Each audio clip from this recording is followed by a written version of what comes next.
Салам достор, сіздер менен окутул. Бүгүнкү сабагыбыздын темасы to be этиши. Эң биринчиден бул диалогду окуп көрүңүз. Jaina, is it you? How are you?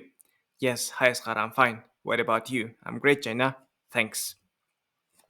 Мурунку слайддагы диалогдогу am, is жана are сөздөрү бул бир эле to be этишинин башкача формалары. To be этиши жалгыз эле кыймыл аракетти билдире бербейт.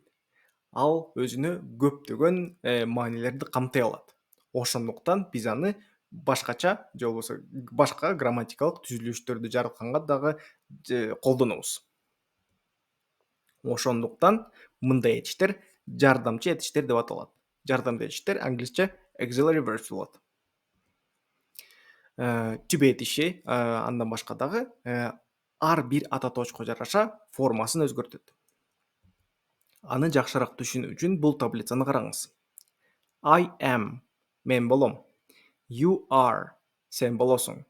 She, he, is, ал болот. It is, бул болот. They are, алар болушат. You are, силер болосуңар. We are, биз болобуз. Бул нерсени жакшыраак түшүнүү үчүн кыргыз тилиндеги бол этишинин өзгөрүүсүнө да карап көрүңүз. Мисалы, мен болом. Сен болосуң. Ал болот. Бул болот жана башка.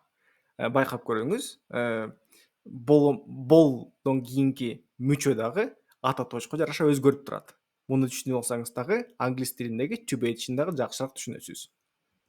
Эми мисалдар. I am a boy. Мен баламын. You are a girl. Сен кызсың.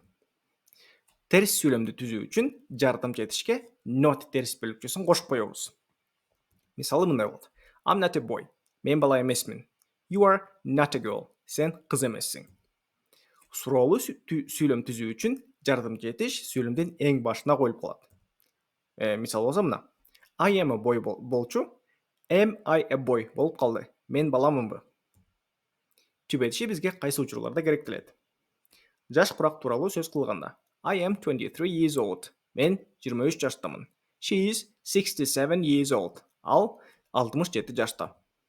Are you okay? Сиз жакшы элесизби? I'm fine. Мен жакшымын.